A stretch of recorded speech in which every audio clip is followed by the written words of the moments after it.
ఈనాటి విశ్లేషణకు స్వాగతం. ఈరోజు మనం ఒక పురాతన బౌద్ధ గ్రంథంలోని కొన్ని శక్తివంతమైన శ్లోకాల గురించి లోతుగా చర్చించుకోబోతున్నాం. అవును. మనకు ముఖ్యంగా సంయుక్త నికాయ, అంగుత్తర నికాయల నుండి కొన్ని భాగాలు అందాయి. మన ఈనాటి ప్రయత్నమేంటంటే విజయం, కీర్తి లాంటివి కొన్నిసార్లు ఒక వ్యక్తి పతనానికి ఎలా కారణమవుతాయో అర్థం చేసుకోవడం. అది ప్రకృతి నుండి తీసుకున్న కొన్ని అద్భుతమైన రూపకాల ద్వారా.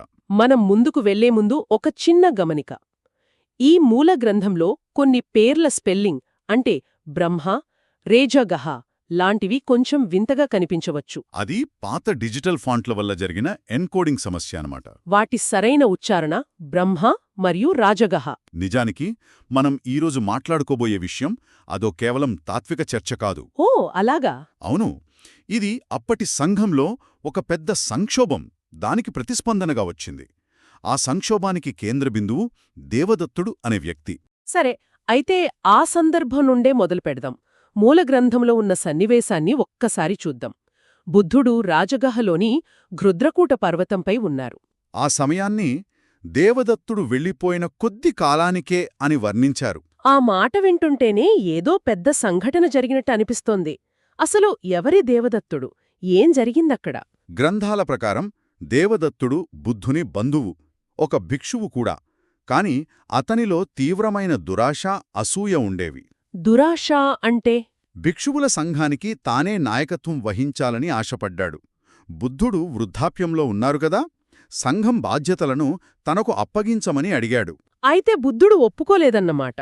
ఒప్పుకోలేదు. అతని ఉద్దేశాన్ని గ్రహించి నిరాకరించారు. అంటే అధికారం కోసం ప్రయత్నించాడు. ఆ నిరాకరణతో కథ ముగిసిపోలేదనుకుంటా. అస్సల్లేదు. ఆ నిరాకరణతో దేవదత్తుని అహం బాగా దెబ్బతింది. అంతటితో ఆగకుండా బుద్ధుణ్ణి హత్య చేయడానికి 3 సార్లు ప్రయత్నించాడు. హత్య చేయడానికా? అవును. విఫలమయ్యాక అతను సంఘంలో చీలిక తేవాలని నిర్ణయించుకున్నాడు. అంటే కొంతమందిని తన వైపు తిప్పుకున్నాడా? సరిగ్గా. కొంతమంది కొత్త భిక్షువులను తనవైపు తిప్పుకుని సంఘం నుండి విడిపోయి తనకంటూ ఒక ప్రత్యేక వర్గాన్ని ఏర్పాటు చేసుకున్నాడు. అందుకే దేవదత్తుడు వెళ్ళిపోవడం అనేది ఒక సాధారణ నిష్క్రమణ కాదనమాట. కాదు, అది ఒక తిరుగుబాటు, ఒక ఉద్యమం పునాదులనే కదిలించే సంఘటనాది. సంఘంలో చీలిక అంటే అది మామూలు విషయం కాదు. ఇన్నాళ్ళు కలిసున్నవాళ్లు విడిపోవడం, ఒకరిపై ఒకరికి అపనమ్మకం. అవును. ఆ సమయంలో భిక్షువుల మధ్య ఎలాంటి భయాందోళనలు, గందరగోళముండి ఉంటాయో ఊహించుకోవచ్చు. వాతావరణం చాలా ఉద్రిక్తంగా ఉండుంటుంది. ఖచ్చితంగా. అలాంటి ఉద్రిక్త పరిస్థితులలో ఒక రాత్రి బ్రహ్మసహంపతి అనే ఒక దైవిక వ్యక్తి ప్రత్యక్షమవుతాడు. బ్రహ్మసహంపతి? అవును. మూల గ్రంథం ప్రకారం అతని అద్భుతమైన రూపం యొక్క కాంతి ఘృద్రకూట పర్వతానంతా ప్రకాశింపజేసింది. అతను బుద్ధునికి నమస్కరించి ఒక పక్కన నిలబడి కొన్ని శ్లోకాలను పలికాడు. ఆ శ్లోకాలివి: పండు ఇవ్వడం కలబందా, అరటి వెదురును నాశనం చేస్తుంది, ఖ్యాతి దుర్మార్గుడిని కూడా నాశనం చేస్తుంది, కంచెరగాడిదకు దాని పిండంలాగా. ఈ సన్నివేశంలో బ్రహ్మసమపతి రాకకు చాలా ప్రాముఖ్యత ఉంది. ఎలా? అంటే బౌద్ధ విశ్వోద్భవ శాస్త్రంలో అతను ఉన్నత శ్రేణి దేవతల్లో ఒకడు. బుద్ధునికి జ్ఞానోదయం అయిన తర్వాత కూడా ఆ ధర్మాన్ని లోకానికి బోధించాలా వద్దా అని సంశయిస్తున్నప్పుడు బ్రహ్మసహంపతియే వచ్చి ఆయనను బోధించమని అభ్యర్థించాడు కదా. సరిగ్గా. అలాంటి ముఖ్యమైన వ్యక్తి ఈ సంక్షోభ సమయంలో రావటం యాదృచ్ఛికం కాదు. అంటే ఇది కేవలం ఒక నైతిక పాఠం చెప్పడానికి కాదు. కాదు. విచ్ఛిన్నమవుతున్న ఒక సమాజాన్ని స్థిరపరచడానికి వచ్చిన ఒక దైవిక జోక్యం లాంటిది. దేవదత్తుని చర్యల వల్ల ఏర్పడిన గందరగోళాన్ని సరిదిద్దడానికి, బుద్ధుని మార్గం సరైనదని ధృవీకరించడానికి ఈ దైవిక సందేశం వచ్చిందన్నమాట. అవును. సరే, ఇప్పుడు ఈ సందేశం లోతుల్లోకి వెళ్దాం.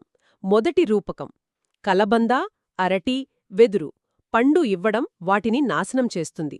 ఇది వినడానికి కొంచెం వింతగా ఉంది. ఎందుకని? సాధారణంగా ఫలమనేది ఒక వృక్షం యొక్క జీవిత చక్రంలో అత్యుత్తమ దశ కదా, ఒక విజయానికి చిహ్నం. అవును. కాని ఈ ప్రత్యేకమైన మొక్కల విషయంలో ఫలం వాటి జీవితానికి ముగింపు కూడా. ఓ నిజమే. అరటిగల వేసిన తర్వాత ఆ చెట్టును నరికేస్తారు. వెదురు కూడా తన జీవితకాలంలో ఒకేసారి పూసి గింజలనిచ్చి చనిపోతుంది. ఇక్కడ ఆ ఫలమనేది లాభం, గౌరవం, కీర్తి, విజయం వీటన్నిటికీ ప్రతీక అనమాట.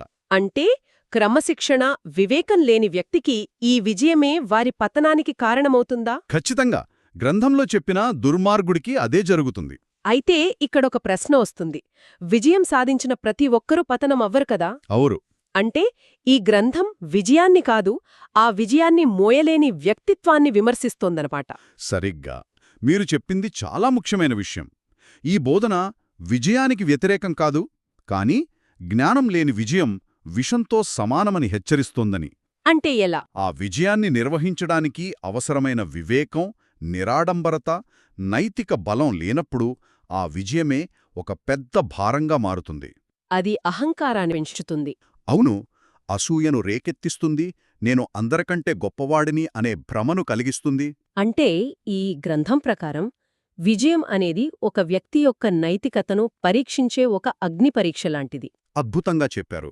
కొందరు ఆ వేడికి మరింత ప్రకాశిస్తే సరైన పునాది లేనివాళ్లు ఆ మంటల్లో కాలిపోతారు. దేవదత్తుడి కథ మనకు చెప్పేది అదే. సరిగ్గా అదే.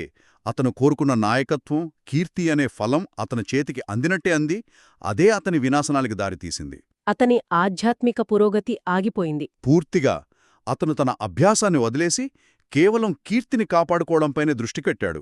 చివరికి అది అతనిలోని మంచిని కూడా నాశనం చేసింది. ప్రకృతిలో కనిపించే ఈ సూత్రం మానవ మనస్తత్వానికి కూడా ఎంత చక్కగా వర్తిస్తుందో. అవును. మొక్కల రూపకం చాలా శక్తివంతంగా ఉంది, కానీ తర్వాతి పోలిక ఇంకా కఠినంగా, దాదాపు క్రూరంగా అనిపిస్తోంది. కంచర గాడిదకు దాని పిండంలాగా.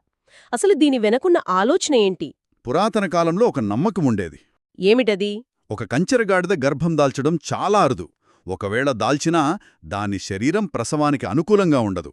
ఆ ప్రసవ ప్రక్రియలో తల్లి కంచెరగాడిద చనిపోతుందని నమ్మేవారు. ఓ, ఈ నమ్మకం శాస్త్రీయంగా ఎంతవరకు నిజమో పక్కన పెడితే, ఇక్కడ రూపకం చాలా శక్తివంతమైనది. పిండమనేది ఒక కొత్త జీవికి నాంది.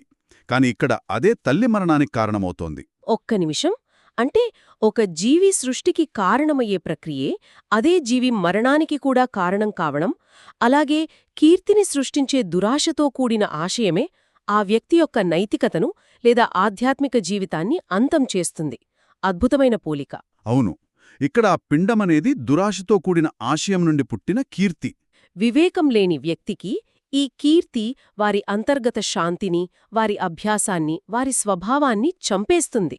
ఖచ్చితంగా ఆ కీర్తిని కాపాడుకోవాలనే తపన, మరింత కీర్తిని పొందాలనే ఆశ, ఇతరులతో పోల్చుకోవడం, ఇవన్నీ ఒక మానసిక హింసలా మారతాయి. అవును, వారు తమ అసలు లక్ష్యం నుండి వైదొలిగి కేవలం ఆ కీర్తి అనే నీడ వెంట పరుగెడుతూ ఉంటారు. చివరికి అది వారిని పూర్తిగా అలసిపోయేలా చేసి వారిలోని మానవత్వాన్ని హరించివేస్తుంది. దేవదత్తుని విషయంలో ఖచ్చితంగా ఇదే జరిగింది. బుద్ధుని కన్నా గొప్పవాడిగా కీర్తి పొందాలనే కోరిక అతనిని సంఘాన్ని చీల్చడానికి, హింసకు పాల్పడడానికి పురిగొల్పింది. ఆ కీర్తి అనే పిండం అతని ఆధ్యాత్మిక జీవితాన్ని బలితీసుకుందన్నమాట. నిజం. ఆ ఆశయం అతనిని ఎంతగా గుడ్డివాడించేసిందంటే అతను చేస్తున్న పనుల యొక్క దీర్ఘకాలిక పరిణామాలను కూడా ఊహించలేకపోయాడు. కేవలం తక్షణ కీర్తి, తక్షణ అనుచరులు అవే కనిపించాయి. అంతే. ఇక చివరిగా ఖ్యాతి దుర్మార్గుడిని నాశనం చేస్తుంది. ఈ శ్లోకం మిగిలిన రెండింటి సారాంశంలా ఉంది.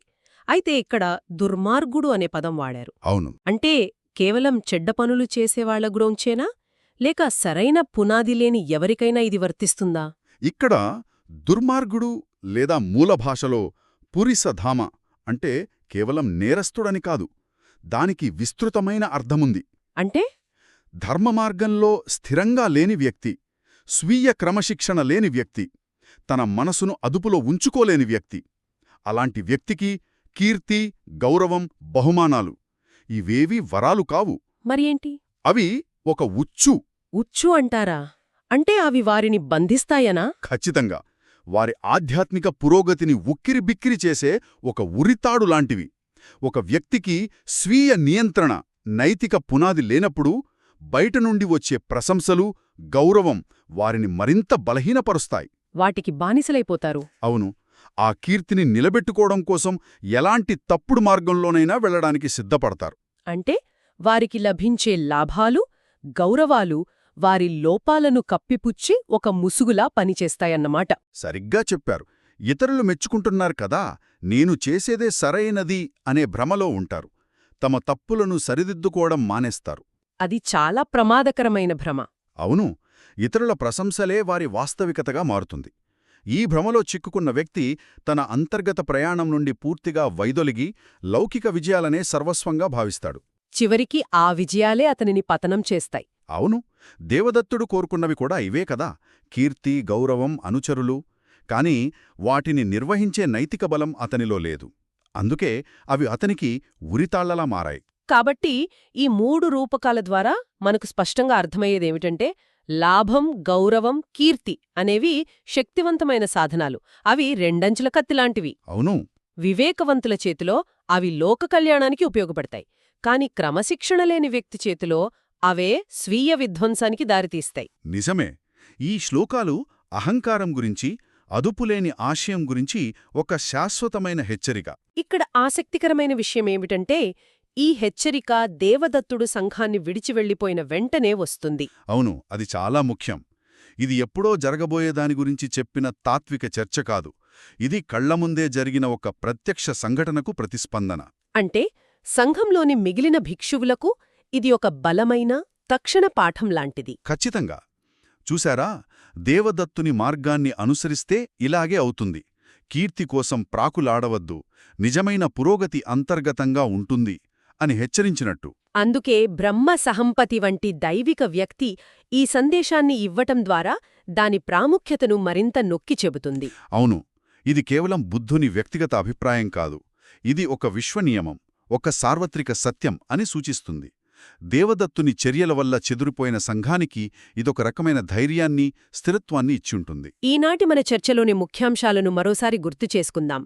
దేవదత్తుని తిరుగుబాటు వల్ల సంఘంలో ఏర్పడిన సంక్షోభం, ఆ సమయంలో బ్రహ్మ సహంపతి నుండి వచ్చిన దైవిక ధృవీకరణ, మరియు అదుపులేని ఆశయం వల్ల కలిగే స్వీయ విధ్వంసం గురించి ప్రకృతి నుండి తీసుకున్న 3 శక్తివంతమైన రూపకాలు: ఫలించి నాశనమయ్యే మొక్కలు, తన పిండం వల్లే మరణించే కంచెరగాడిద, మరియు కీర్తి వల్ల నాశనమయ్యే దుర్మార్గుడు. ఈ రూపకాలు విజయం యొక్క ప్రమాదకరమైన స్వభావాన్ని మనకు స్పష్టంగా గుర్తుచేస్తాయి. ముగించే ముందు వినేవారికి ఆలోచించడానికి ఒక ప్రశ్నను వదిలిపెడదాం. తప్పకుండా. కీర్తి వివేకం లేని వ్యక్తిని ఎలా నాశనం చేస్తుందో ఈ మూలగ్రంథం వివరిస్తుంది. ఇది మనందరి జీవితానికి సంబంధించిన ఒక ముఖ్యమైన ప్రశ్నను లేవనెత్తుతుంది. ఆరోగ్యకరమైన సాధించాలనే తపనకు, స్వీయ విధ్వంసానికి దారితీసే దురాశకు మధ్య ఉన్న ఆ సన్నని గీతను ఎలా గుర్తించాలి? ఆ గీత ఎక్కడుంది మరియు దానిని దాటబోతున్నామని ఒక వ్యక్తికి ఎలా తెలుస్తుంది? ఇది నిజంగా ఆలోచించాల్సిన విషయమే.